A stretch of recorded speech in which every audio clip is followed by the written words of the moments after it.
Perfect. Okay, let's start with the raw spot. I'm going to suggest or recommend, if you want to, just everybody turn your mic on. That way we're kind of like in a classroom. Mics are on. If you want to say something, you can just come in and say it. And we just want to dialogue for a few minutes. So just open dialogue. Somebody define a raw spot for me. What is that? Nick's laughing. He doesn't get it, or he's struggling with it. No, I got it. I got way more of it than I wanted to get. I'm pretty raw at the moment, and okay. leave it at that. All right, good. So you got your lesson. You've been spanked and schooled all together. Hey, Wayne. Sarah, what's the raw spot? It's something that starts to develop in your childhood where you feel like you missed out on something or you were neglected in some way. And as you develop, you're triggered by these events that are based off your development. All right. So you use the word trigger. Does that fit into the tempo that we're trying to learn?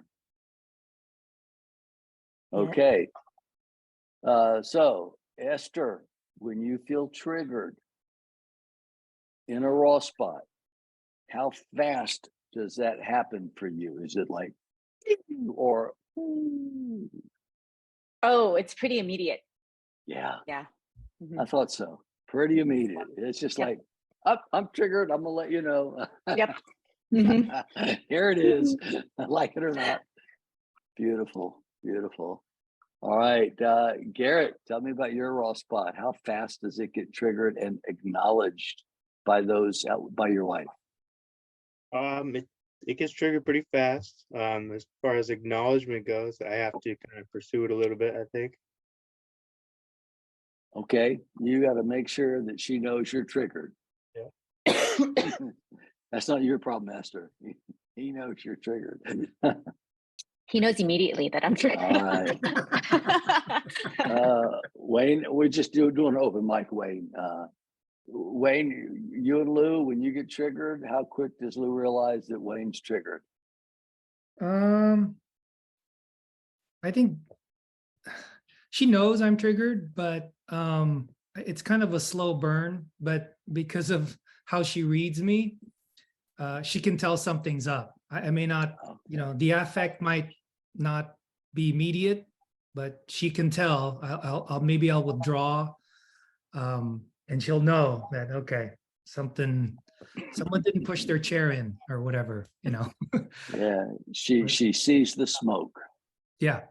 And she anticipates there's a fire. Right. Yeah. Okay. So when we've been looking at the videos, you heard my wife's video. The raw spot hits us. We don't know exactly where it comes from. Most people never do, don't know how to process that, but it came up from somewhere. Nothing that we experience like that comes from nowhere. It always has history. So as we get wiser and we become therapists, we start asking questions of our clients. What happened? What was the trigger? What did you feel? We're probing. Tell me in your body what that response was like. Okay, did it stay there? Did it move? Did it go out to your limbs? What was it like? Tell me more. What is your body telling you? Now we're training our clients to get in touch with themselves. That's all we're doing. No hocus pocus, no jumbo, whatever. Then we're going from that feeling.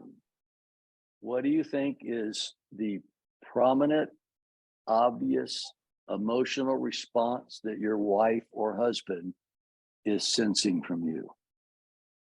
And so let me put you on the spot, Esther. What emotion is your husband sensing from you initially?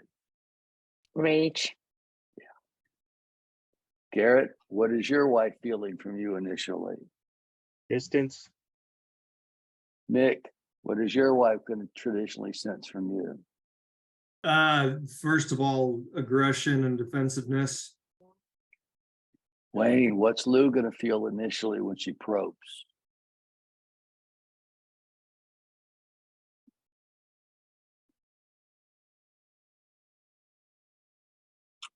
Sorry. That's okay. Distance also, a separation. And those of you that go away and your spouses feel distance and separation, can you describe what's happening to them at that moment? What's your best guess? Sarah, what's your best guess when you withdraw? What's your husband feeling? Panicky. That's Mm. beautiful. Panicky. Why? He wants to pull me back in. Yes, but why is he feeling panicky?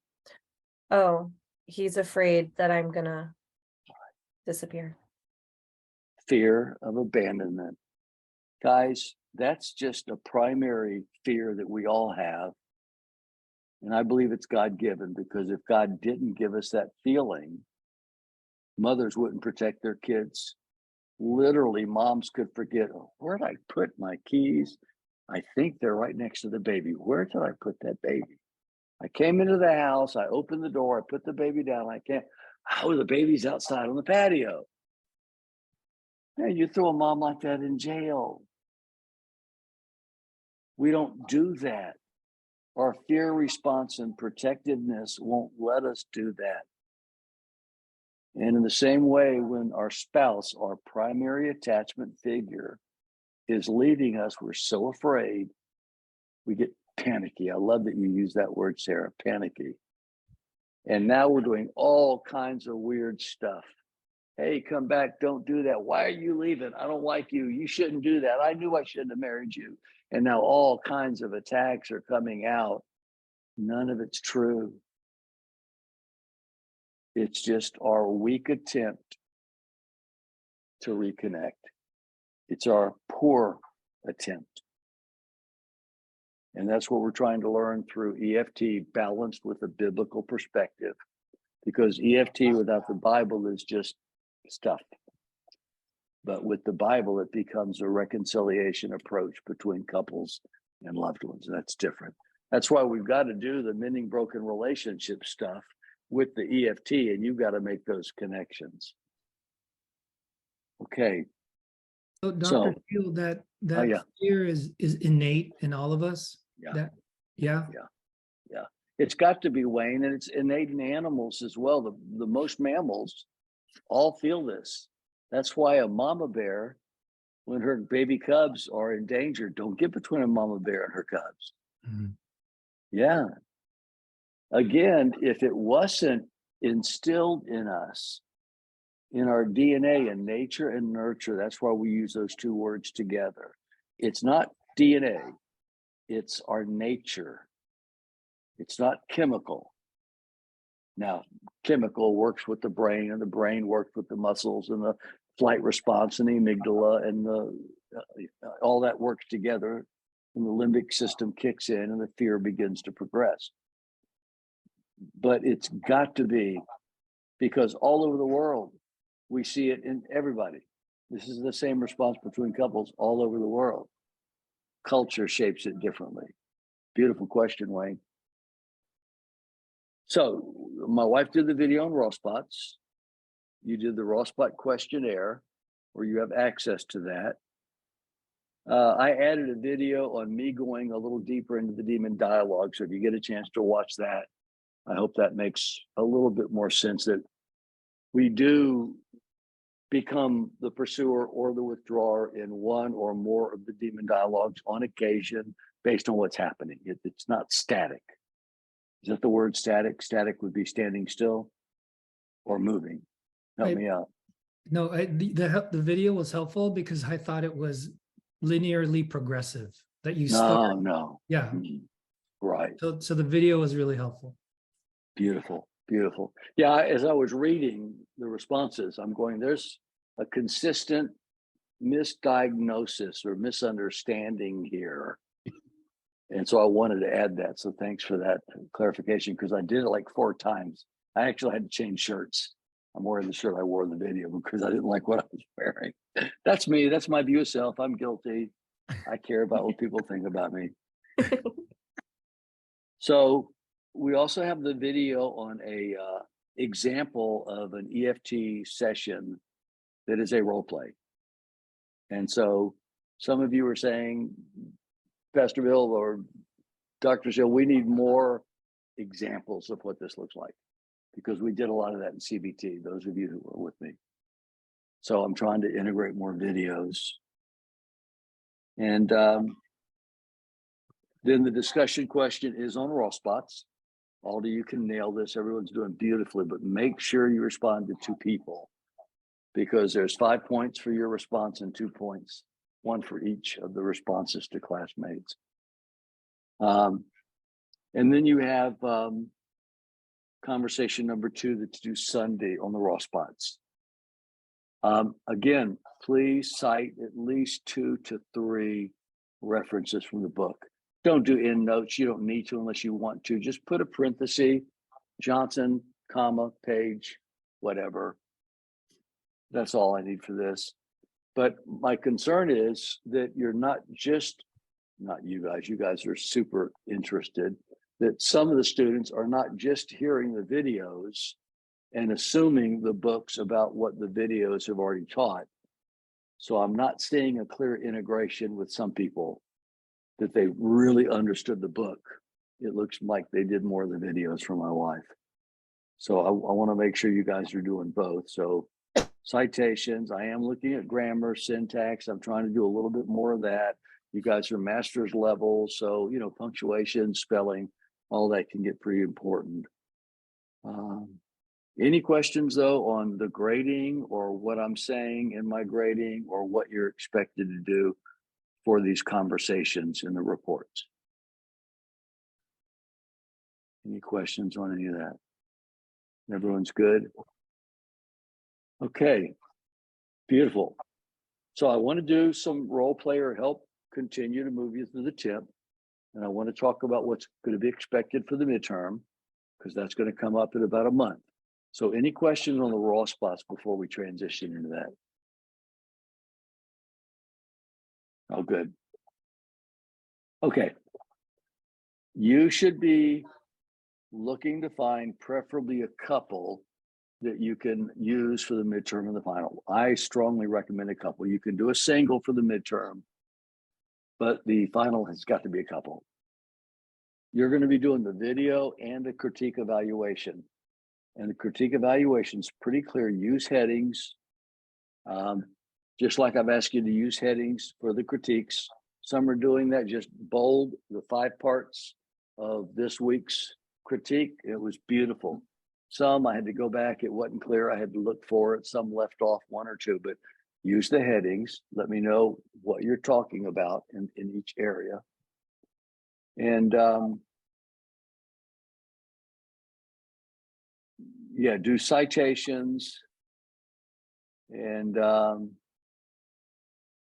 yeah, I think that's good. So then for the midterm, going back to the midterm, same thing, do your headings, follow the same pattern you've been following for these reviews, for the critiques, the chapters, the conversations.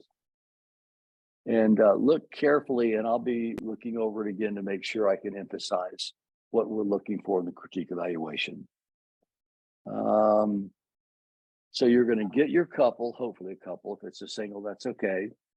Meet with them at least once and kind of go over the ground rules, the expectations, what you're going to be doing, get to know them a little bit more, let them feel what it's like, video that, even let them feel what it's like to be videoed by you.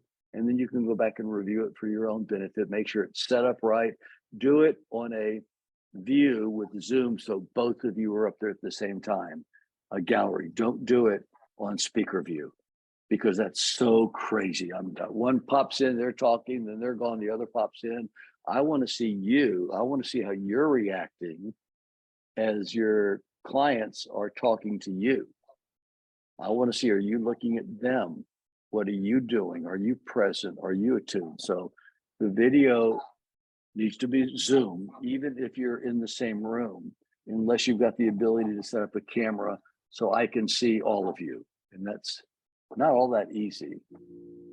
So Zoom is beautiful for this, but I think several of you did an individual and the videos were great. So if you do the same video, like Mick, yours was fine. Garrett, yours was good. Can't remember the others, but where the camera was, make sure it's you and then both of them. So the camera's trying to get the face of all of you at the same time. That's going to be hard, but you'll do all right. The video needs to be at least 30 minutes. You're going to pretend like you've been working with them for 5, 6 times. It's by no means a first meeting.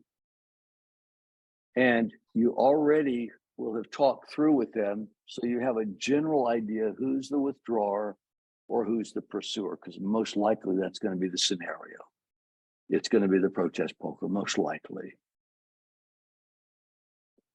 And then when they come in, hi, how you doing? Glad to see you. Hope your week's been good, but I want you to tell me what escalated in your relationship this week that you'd like to talk about.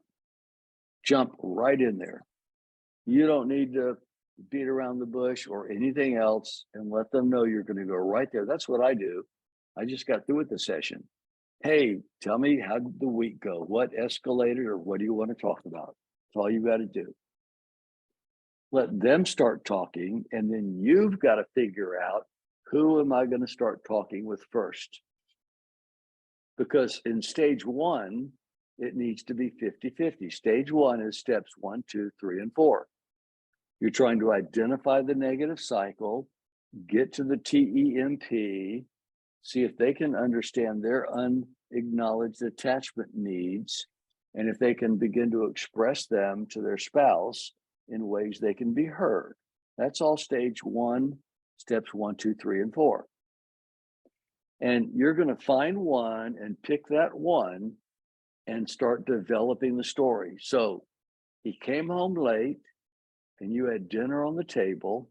We're going to use this for the role play. Let's just do this for the role play. He came in late, he had dinner on the table, and it was getting cold. He knew that it was going to be ready. Tell me what happened next. Or, and how did that feel? Or what was going through you? Don't say mine, what were you thinking? You don't need to do that at all. It's not CBT. But what was going through you? What was your full body experiencing? What was your body saying? Problem, problem. Your nerve system was kicking in saying, danger, danger. I don't like this. I'm checking my watch. Why do I keep checking my watch every 5 minutes? Why am I feeling anxious? Why is my gut turning over? Why am I getting mad at this man for not calling me or answering my text or answering the phone? He's supposed to be here. Why isn't he here? Oh, I see. There's a whole lot of stuff there. And now I'm trying to mirror. I'm trying to match. I'm trying to use different interventions to get her to tell this story, right? And then I want to start something like, so what was the first thing that triggered you? Was it the fact that he was going to be home at 7 and it's 7:15? And that's when you started feeling this? Yeah, I can remember exactly. It was 7:15. I looked at my watch and I got really mad. Oh, that was the trigger. And then you develop the emotion. Where is it in the body? What was it like? Then you go to the meaning. And every raw spot, and that's what you're hearing. This is a raw spot. This isn't the first time this guy's been late. It's happened over and over. She's been disappointed, alone, frustrated. She's put out this great meal. She's got high expectations. He's ignoring her. He's abandoning her. And she feels like crud, like she's not cared for. And that's the M. That's the meaning making in the relationship. In the attachment, it means that she is not cared for. He's not interested in her. So that's the TEM. That's probably as far as we're going to get even tonight. We're going to keep going to the TEMP. We're going to add the protection in a week or two, and then I'll show you how to organize it. Now, once you get that with her, and you can even go over it, okay. So I've been trying to make a note here or two, but you told me that 7:15 it triggered you. So that was the trigger, right? Okay, so you're triggered. And then it got to your emotion. So the E in the emotion, you're helping her. You're helping her to understand this acronym because it'll be so helpful for her when she's all by herself. And at 7:15, she goes, oh crap, why am I feeling this way? Oh yeah, I got triggered. My accountant sent me an email today. I was out walking. I walk about 5 to 8 miles a day. I was all the way at the end of my walk. So I was an hour and 15 minutes away. I look at my email and it turns out that she's saying that my receipts are like a third for counseling expenses than they really were. And I basically thought, oh my gosh, she thinks I'm trying to cheat the government. That was my first thought. Oh my gosh, she's going to drop me. She's been my accountant for 20 years. I've never seen her. She's in Louisiana, so everything all these years has been done electronically. Talk on the phone, but I couldn't tell what she looks like. Never seen an image of her. But in that moment, I was so afraid that this woman did not like me. And I went to my view of self and I went, crap, she's going to think I'm a bad person. I better get home as fast as I can go. Maybe I'll go get an Uber, go home, check my stats, and respond to her because I don't think I was wrong. All that was happening to me, just like that, guys. That's my raw spot. So when I can recognize it on my own, I feel like I've got some tools to work with. So that's what we're doing with this, okay? So you work with her, you might get through the trigger, maybe the emotion, but then you might jump to him and go, wow, did you notice that when you came in that she was a little triggered? Yeah, but did I ever? And now you're going, okay, so she was triggered and this emotion came up. What happened to you? I came into the house and right away she looked like she was going to kill me with her stares. And then she came over and started to tell me about the dinner and it's getting cold and I don't even want to eat now. Wow. He's got his trigger, the emotion, he's losing his appetite. All these things are affecting him. So you get his T, maybe his E, and you go back to her, and all you're doing is just a back and forth like ping pong. Working them, helping them understand what's happening to them. Because who else is going to do that, people? Who else is around to help people understand this and to make sense of it? We don't preach this in the churches. What we do is we say, well, yeah, if you feel anxious, just pray. You shouldn't have any anxiety. You're not praying hard enough. Oh, so guilt me a little more and that will inspire me. Okay. Now, well, you need to read the Bible more. You need to come to church more. God's convicting you. You're doing something wrong. You're out of the will of the Lord. Oh, so there's something wrong with me. Then we're reinforcing negative view of self. I don't think that's what God wants us to do, folks. So I love that you're in this. This is a beautiful course. And those of you who had me for CBT, I told you I would be leaning towards EFT. So this is that. So I'll give you some time now. Okay, so Bill, we've kind of listened to Esther's side a little bit, and as you were listening, what were some of the things that were going through your mind? How are you responding? First of all, when you came in and you saw her. Yeah, I knew something was wrong. I knew she had something stuck up her foot, caught between her toes. Okay. Here we go again. It's going to happen again. I just knew something was brewing me.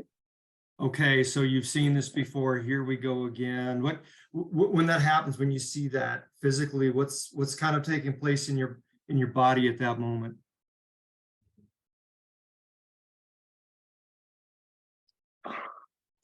Feels like I just need to run.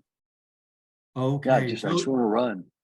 Okay, is it kind of like that anxiety response and you just got to get out of there? You just feel Yeah. overwhelmed? Yeah. Wow. Yeah, here we go again. It's Wow. going to happen again. I got to get out of here.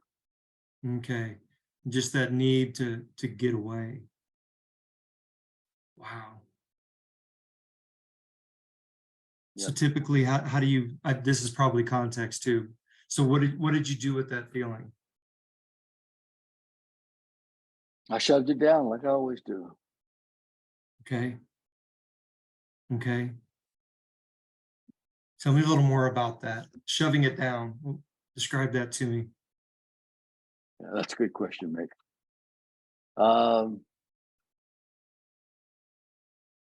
It's like it's hopeless. Wow, hopeless. He's not going to see it, Okay. not going to Okay. get it, Okay.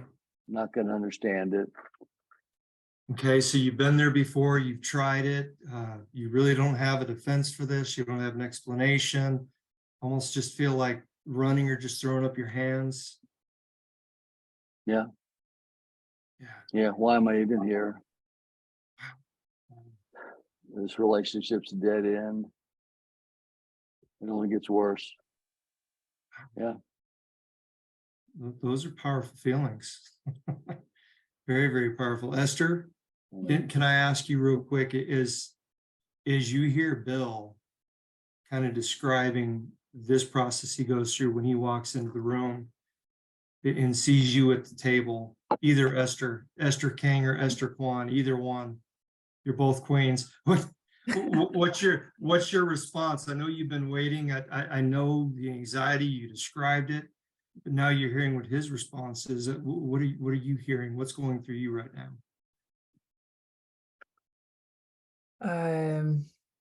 I think concern. I didn't realize that he would always want to run away in those kinds of situations. I was seeing a different story from my end. Okay. Yeah, you always see a different story. That's just it. That's the problem. Okay, Always Bill, me. if I Story's can always hold about you me. up for just a second, Bill. Really appreciate what you have to say, but I think it's important real quick that Esther be able to kind of get this out, and then we want to give you your opportunity to Okay. say how you feel too, okay? Esther, All right. build on that a little bit. Okay, he's come in, he's seen you. He just is what his physical body, his shoulders drop, the defensiveness comes on. For me, I feel like I'm constantly trying to get words out of him, and I feel like I'm trying so hard in this relationship, but like, why is he constantly trying to distance himself? Okay, so you're trying to connect, but the Yeah. more you try to connect, the more he pushes you away. Am I hearing that right? Yeah. Okay. Okay, Bill, do you hear what she's saying? Yeah, I wish she would say that when it happens, though. You know, she can say it here with you, but she doesn't talk like that with you, with me. Well, if she was, how would you want to hear that? How could she say it in a way that you could hear it? Well, yeah, just like that. If you could say that when it happens, Esther, then it would be better, but you don't say that. And so I get animated and I get louder and I try to figure out what's going on. And then you say it shuts you down, and you go away. And then we don't talk for a day or two. Okay, now we've talked about the negative cycle. Do you recognize the cycle kicking in at this moment, the polka that you're beginning to dance already?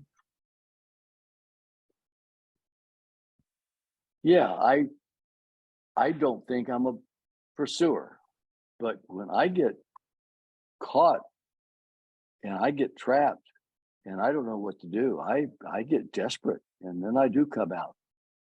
And Okay. Esther, I don't want to come out like that, but I do. Okay. Okay. Esther? Yeah, I think it's giving me more perspective, talking to you about it. I feel like he said the word hopeless, and I also feel hopeless, but Okay. we're going about it very ineffectively. So I'm not sure what we could do. Okay. Well, remember, Let's- the demon dialogue is the enemy, right? Yeah, Mick did a really good job. Did you guys notice any intervention that he was using with me? Any particular skill? Remember the interventions: the reflective listening, the mirroring, the asking. I'm losing the word. questions. Provocative. Not provocative. It's Probing. anyway. Probing. Yeah. Well, no, Awesome. it's the kind of questions that you don't really expect an answer, and so you kind of throw it out there with a conjecture and trying to. Rhetorical. Is that what you're Yeah. saying? There's a word for it. I'm going to have to look at it now because it's going to drive me crazy if I don't come up with it. But did you guys see him do any of these things? What did you see him do while I'm looking for that? What was he doing? You were really good at reflecting and pausing in certain Mm-hmm. moments just to take in the moment for each person, not rushing. It was a really good pace. Yeah. Mhm. Conjecture is the word I'm looking for. Proposing a conjecture. And Mick, another thing that you did really good was when I put up a block and I jumped in with a lot of noise, you didn't put me down, but you slowed me down. And then you allowed us to go back to Esther. So that was a huge intervention. We call that CPR, where you kind of catch me in the process of doing that. You give me permission for having my feeling, but then you return back into the conversation. So catch, protect, return, CPR. Just a little acronym to think about. You don't want to run away conversation going on. You want to catch that, protect the other person as well as the person who's jumping in because they've got big feelings, and then return back to the conversation. And then validation is another really good thing that I picked up a time or two, Mick, was you were letting me know it's okay. You're kind of validating the process. So that was good. So I've got another couple of minutes. I'm waiting to see if my 8 o'clock is going to make it tonight or not. So would someone else like to try it? Who wants to be a therapist for a few minutes? Anybody? Be gutsy, come on. I can appoint someone in about 5 seconds. Okay, Garrett's going to jump in there. All right. Do you want a protester or a withdrawer, Garrett? You want someone with lots of information, or you want to pull information out of the person? Either way. Okay, I'm going to let you go with Esther Kang. And do I pronounce your name right? Is it Kang? Yes. Okay. Yeah, Esther's really fun to work with. She'll give you lots of stuff. All right. So Esther, use the same kind of conversation that you were using before. And Garrett, go for it. Hey Esther, good to see you again. What's been going on this week? How's you and your husband been doing this week? It's been interesting. There was an incident that came to mind, and I'll just share the same one, but it was where I needed I love my husband, very active, very welcoming guy, hospitable guy, but I just needed some time to myself, alone in the house with nobody else around. But he kept inviting people over, even though I told him, can we not invite people over? And so when he said, oh, so-and-so is coming over, he was all excited. But I remember feeling this rage because I felt like, I just told you last night that I don't want people over. And it's like, you're not even listening to me, and you don't care about what I need and what I'm asking for, which is, can we just focus on our family, clean the house, get some groceries, just kind of settle in to day-to-day routine. And it just felt like it didn't matter what I was saying. And it just enraged me. Yeah, so you were mad. Yeah. Felt like he wasn't listening to you. Yeah, I could totally see that. In that moment of him inviting those other people over, what do you think triggered you? I think the trigger was that he disregarded what I had asked, which was, I need some space and I just need some time. And I felt disregarded. And then I think I felt weird. So I think I had to step back and process too, because it was a conflicting feeling like, oh no, it's a good thing to be reaching out to people, but then it's a bad thing because I'm feeling angry. So then I'm feeling guilty too, that I'm not able to support him in, those endeavors. And so I think it was like a whirlwind of emotions. And then what came out was just, you don't care and you're not listening. And we're, Yeah, so you had some conflicting emotions in there. You yeah. felt disregarded, but you also seemed like you were kind of tapping into his emotional state and kind of seeing how maybe he was feeling in the moment there. Is that right? I this is going to sound really bad. I don't know if he has many levels of emotion. I feel like it is what it is. And so I usually don't tap into his emotions. I just assume that what I'm seeing is what I'm getting. And so when he just said, oh, it looked like excitement, and that enraged me because I was like, well, I'm glad you're excited, but I'm not. And I'm important too. And I don't want this in my house. But I should want anyway. So I think that was what was really confusing for me. It sounds like maybe your trigger was him being excited, and you not feeling like you were being regarded for what you needed in that moment, the space and the time. That was kind of the triggering event. And maybe the emotion for you was kind of that rage, that anger that you were feeling disregarded. Is that right? Yeah, and that's interesting because I think it wasn't his excitement that caused me rage. It was the ask when he's like, oh, people are coming. I felt like, the heck? But then I think his excitement made me feel sad, actually, because I felt like you're so excited to have other people over. Like it felt like you care more about them and meeting their needs when I'm trying to express a very clear need to you that I just need to be focused on right now. Hey, that was really, really good. Really good, Garrett. Garrett, something that you'll be working on as you're seeing yourself in the video is your face. It's a very still face, not a lot of emotion there. I know you're taking it in. I know you're listening. It's not bad. I'm just curious though, Esther, how did you feel when you were looking at him? Were you looking for anything from him, like acknowledgement or yes or attunement, or what happened with you? A little bit. It felt like I knew he was listening and I could tell he was really trying to figure out my trigger and emotions. But then the empathy part didn't feel like it was quite there. Like it was, the mirroring wasn't quite there. Right. Yeah, see the mirroring, that's why the mirroring is so important. And Garrett, when you did your CBT, same thing. You're very logical, you're very mechanical, and you're listening, but on the outside, what she's needing is to feel like you're getting her. And that's where the mirroring comes in. So if she goes, yeah, and I just don't know, you go, yeah, you didn't know. It doesn't have to be the same big, and you don't want to be fake. You need to be true to yourself. But mirroring becomes a skill that she knows you're with her, you're attuned to her. But you listen, you did an excellent job. Your questions were beautiful. You used conjecture. You said, well, so maybe is it like when you see his excitement that you got triggered? That was conjecture. You were throwing out a what if. She came back with a, well, no, but I think it was this. Beautiful. That's exactly what you're doing. You're fishing.